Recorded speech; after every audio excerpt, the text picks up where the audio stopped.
అప్పుల బాధలు వెంటాడుతున్నాయా? అయితే 6 JVR వారి జాతిరత్నాలు ధరించండి. హాయ్ హలో నమస్తే, వెల్కమ్ టు మనం టీవీ. నేను మీ సాయి. ప్రస్తుతం మనతో పాటు టీఆర్టీవీ తిరుపతి గారు ఉన్నారు. తిరుపతితో మాట్లాడదాం. నమస్తే తిరుపతి. నమస్తే సార్. ఏసీబీ విచారణకు కేటీఆర్ హాజరైనారు. అంటే ఆ విచారణ ఏం జరిగింది, అసలు కేటీఆర్ గారు ఏం మాట్లాడినారు, రాబోయే రోజుల్లో ఎట్లా ఉండబోతుంది, అంటే విచారణకు హాజరైతే అరెస్ట్ చేస్తామని చెప్పి బయట ఊహాగానాలు వినిపిస్తూ ఉన్నాయి. ఇది ఎంతవరకు నిజం, ఇది మొత్తానికి ఎలా చూడొచ్చు అంటాం? సో వాస్తవానికి తెలంగాణ మాజీ ముఖ్యమంత్రి బీఆర్ఎస్ పార్టీ అధినేత కేసీఆర్ గారి కొడుకు కేటీఆర్. సో కేటీఆర్ బీఆర్ఎస్ పార్టీకి వర్కింగ్ ప్రెసిడెంట్ గా ఉన్నాడు. గతంలో కేటీఆర్ కీలకమైనటువంటి శాఖ మంత్రి, మున్సిపల్ శాఖ మంత్రి, తర్వాత ఐటీకి సంబంధించినటువంటి కీలకమైనటువంటి నేత. ఇప్పుడు కేసీఆర్ తర్వాత బీఆర్ఎస్ పార్టీలో అత్యంత క్రియాశీలక పాత్ర పోషించేటటువంటి వ్యక్తి KTR. Already KCR open statement ఇచ్చిండు, పార్టీ పగ్గాలు కేటీఆర్ చేతిలో పోతున్నాయి. బీఆర్ఎస్ పార్టీకి నెక్స్ట్ ఫ్యూచర్ లీడర్ అంటే రాబోతున్నటువంటి 2028కి సంబంధించిన ఎన్నికలలో బీఆర్ఎస్ గనక అధికారంలోకి వస్తే కేటీఆర్ ముఖ్యమంత్రి కాబోతుండని చెప్పి చాలా ఓపెన్ గా కేసీఆర్ మాట్లాడిండు. ఫ్యూచర్ లీడర్ అని చెప్పి అనౌన్స్ చేసిండు. తర్వాత హరీష్ రావు కూడా మన ప్రెస్ మీట్ లో చెప్పిండు, ఒకవేళ బీఆర్ఎస్ పగ్గాలు కేటీఆర్కి ఇస్తే కేటీఆర్ కింద పనిచేయడానికి నేను రెడీగా ఉన్నా, కేసీఆర్ ఎట్లా చెప్తే అట్లా నేను వింటా అని చెప్పి హరీష్ రావు కూడా ఓపెన్ స్టేట్మెంట్ ఇచ్చాడు. తర్వాత కవితతో కొన్ని పంచాయతీలు అయినాయి. వాస్తవానికి కేటీఆర్ కంటే ముందు కేసీఆర్ని మొన్న 11వ తారీఖు కాళేశ్వరానికి సంబంధించిన విచారణ విషయంలో సో ఘోష్ గారు పిలిచినారు. ఘోష్ ఆయన కాళేశ్వరానికి సంబంధించిన కమిషన్ చైర్మన్ గా ఉన్నారు. సో కేసీఆర్ బీఆర్కే భవన్ కి వెళ్ళిండు, సెక్రటేరియట్ పక్కనే ఉంటది. సో దాదాపు 2 గంటల సేపు కేసీఆర్ ని విచారించారు. సో కాళేశ్వరానికి సంబంధించిన ప్రాజెక్ట్ విషయంలో అవకతవకలు జరిగినాయి, ₹1,00,00,000 కోట్ల అవినీతి జరిగింది, కేసీఆర్ అవినీతి పరుడు, కేసీఆర్ కాళేశ్వరాన్ని కూల్చేసిండు, మొత్తం కథం చేసిండు, మేడిగడ్డ కుంగిపోయింది, అన్నారం బ్యారేజ్ కథమైపోయింది, బాహుబలి మోటార్లు మొత్తం కొట్టుకుపోయినాయి, తర్వాత బ్యారేజ్లకు బుంగలు పడ్డాయి, సుందిల్లాకు బుంగలు పడ్డాయి అనేటటువంటి అనేకమైనటువంటి విమర్శల నేపథ్యంలో కేసీఆర్ని విచారణకు పిలిచారు. కేసీఆర్ని విచారణకు పిలిస్తే ఏమైంది? కేసీఆర్ అరెస్ట్ అయిందా? కేసీఆర్ విచారణ పోయిండు. 2 గంటల సేపు జస్టిస్ ఘోష్ గారికి అద్భుతమైనటువంటి సమాధానం చెప్పిండట. అసలు కేసీఆర్ మీకు తెలుసు కదా, కేసీఆర్ ఆలోచన విధానాలు, ఆయన వ్యవహారం ఎప్పటి నుంచో చూస్తున్నాం, ఇప్పటి నుండి చూస్తూ వస్తున్నటువంటి వ్యక్తులు మనం. తెలంగాణ ఉద్యమంలో ఉవ్వెత్తున ఉద్యమాన్ని నడిపినటువంటి వ్యక్తి. తర్వాత కేసీఆర్ గురించి ఆయన స్ట్రాటజీస్ ఆయన డిఫరెంట్ మైండెడ్ అనమాట. మనం ఊహించలేనటువంటి మైండెడ్ లో ఉంటాడు కేసీఆర్. ఎంతసేపు ఆయన ఊహాగానాలు, ముందు ఏం జరగబోతుంది అనేది ఆయన మొత్తం లాజిక్ పాయింట్ తో ఆలోచిస్తాడు ఆయన. అలాంటి కేసీఆర్ విచారణకు పోయిండు. విచారణలో పిన్ టు పిన్ చెప్పిండట. కాళేశ్వరం విచారణ ఎంత ఖర్చు అయింది, ఏం కథ, ఏం జరిగింది ఏంటనేది చెప్పిండు. కేసీఆర్ అరెస్ట్ చేస్తారని చెప్పి అనేక ఊహాగానాలు వచ్చినాయి. కేసీఆర్ అరెస్ట్ చేయడానికి ప్రభుత్వం రెడీగా ఉందని చెప్పారు. పెద్దగా ఏం లేదు. కేసీఆర్ తర్వాత ప్రెస్ మీట్ పెడతాడు అనుకున్నాం, మాట్లాడతాడేమో అనుకున్నా, కానీ ఆయన పెద్ద పట్టించుకోలేదు. వాస్తవానికి కేసీఆర్ మొట్టమొదటిసారి ఆయన జీవితంలో ఇప్పుడు కూడా విచారణలకు హాజరు కాలే, కానీ మొట్టమొదటిసారి కాళేశ్వరం విచారణకు హాజరైంది కేసీఆర్. కాళేశ్వరం విచారణ అయిపోయింది, కేసీఆర్ ఆయన పనిలో ఆయన ఉన్నాడు. ఇప్పుడు కేటీఆర్కి ఈరోజు 9ంటికి ఫార్ములా ఈ రేసింగ్ కి సంబంధించినటువంటి వ్యవహారంలో విచారణ పిలిచారు. ఆ విచారణకు సంబంధించిన అంశంలో ఎంత దాదాపు 58 కోట్ల రూపాయలు అవకతవకలు. 58 కోట్లు కేటీఆర్ క్యాబినెట్ పర్మిషన్ లేకుండా, ఆర్థిక శాఖ మంత్రి హరీష్ రావు పర్మిషన్ లేకుండా, ముఖ్యమంత్రి కేసీఆర్ పర్మిషన్ లేకుండా, మంత్రుల పర్మిషన్ లేకుండా, గవర్నమెంట్ పర్మిషన్ లేకుండా ఆయనే ఫార్ములా ఈ రేసింగ్ కి సంబంధించిన కంపెనీ వాళ్ళకు డబ్బులు ట్రాన్సాక్షన్ చేసిండు. అరవింద్ కుమార్ అనే ఐఏఎస్ ఆఫీసర్ త్రూ ఆ డబ్బులు పోయినాయి అనేది ఒక స్టేట్మెంట్. ఆల్రెడీ అరవింద్ కుమార్ ని విచారణ చేశారు. అరవింద్ కుమార్ కేటీఆర్ గారు పంపించమంటే నేను పంపిస్తాను, నాకు సంబంధం లేదని నేను ఓపెన్ స్టేట్మెంట్ గతంలో ఇచ్చిండు. తర్వాత అరవింద్ కుమార్ విచారణ అయిపోయిన తర్వాత డబ్బులు ఎందుకు పంపించినావు, అసలు ఈ డబ్బులు ఎందుకు పంపించడం, పంపించడానికి గల కారణం ఏందనేది కొంత అనుమానంతో ఇప్పుడు ఉన్నటువంటి ప్రభుత్వం. సహజంగా ఏ ప్రభుత్వం అయినా గత ప్రభుత్వాలు చేసినటువంటి అవకతవకల పైన ఖచ్చితంగా కొంత క్వశ్చన్స్ అడిగేటటువంటి కార్యక్రమం చేస్తారు. ఎందుకంటే పర్మిషన్స్ తీసుకోవాల్సినటువంటి అవసరం ఉంటుంది. డబ్బులు ఎవరికైనా ఏమైనా ఇస్తున్నామంటే పిన్ టు పిన్ లెక్కలు, పత్రాలు అన్ని ఉంటాయి. గవర్నమెంట్ కి సంబంధించిన సొమ్ము, గవర్నమెంట్ అంటే పబ్లిక్ కదా, పబ్లిక్ సొమ్ము వృధాగా ఖర్చు పెడతా ఉంటే, వృధాగా పంచుతా ఉంటే ఆ క్వశ్చన్ చేసే బాధ్యత మన అందరికి కూడా ఉంటుంది కదా. సో కాంగ్రెస్ ప్రభుత్వం అధికారంలోకి వచ్చిన తర్వాత ఫస్ట్ చేసిన పని ఫార్ములా ఈ రేసింగ్. ఫార్ములా ఈ రేసింగ్ అవకతవకలు జరిగినాయి. ఆ ఫార్ములా ఈ రేసింగ్ వల్ల రూపాయి లాభం లేదు అని చెప్పి ఓపెన్ గా మాట్లాడారు. వాస్తవానికి 2, ఒకటి ఫార్ములా ఈ రేసింగ్ వల్ల మన తెలంగాణ ప్రజలకి ఏం పెద్దగా ఒరిగింది లేదు వాస్తవాన్ని చెప్పాలంటే. ఇప్పుడు మన గ్రామ స్థాయిలో ఉన్నటువంటి జనం వచ్చి మనం ఫార్ములా ఈ రేసింగ్ కార్లో ఇలా కూర్చొని తిరుగుతామా, అవి చూస్తామా, అవి చూస్తే మనకి ఏమైనా భూ అవుతుందా, అవి చూస్తే మనకి ఏమైనా పైసలు వస్తాయా, అవి జూన్కి పోతే 500 రూపాయల టికెట్. ఫార్ములా ఈ రేసింగ్ ట్యాంక్ బండ్ కాడ 500 రూపాయల టికెట్ అటు జూన్కి పోతేనే. అది మనం ఆడనే మనం కూర్చొని మనం డ్రైవింగే చేయం. అది ఇంటర్నేషనల్ ఆ హీరోలు వస్తారు, హీరోయిన్లు వస్తారు, సెలబ్రిటీలు వస్తారు, వాళ్ళు వచ్చి పైసలు ఉన్న బగ్గ పైసలు ఉన్న వాళ్ళు వచ్చి అది రేసింగ్ చేస్తూ ఉంటారు.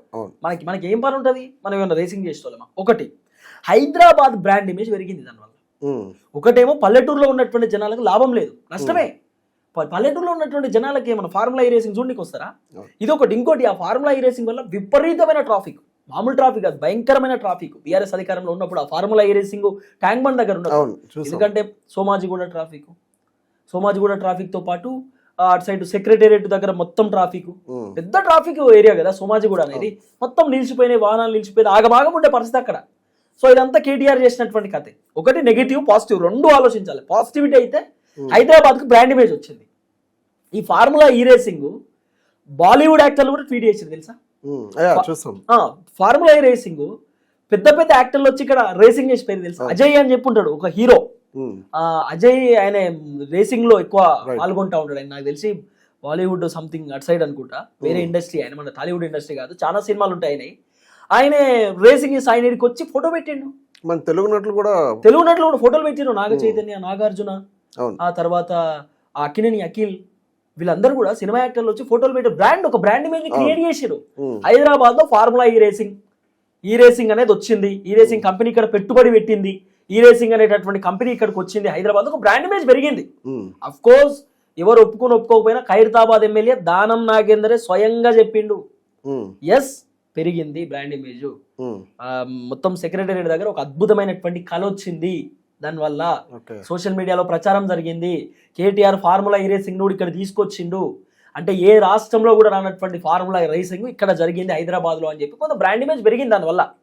పోనీ రేవంత్ రెడ్డి తెచ్చినటువంటి అందాల భామల వల్ల ఏం పెరిగింది బ్రాండ్ ఇమేజ్ తెలంగాణకు?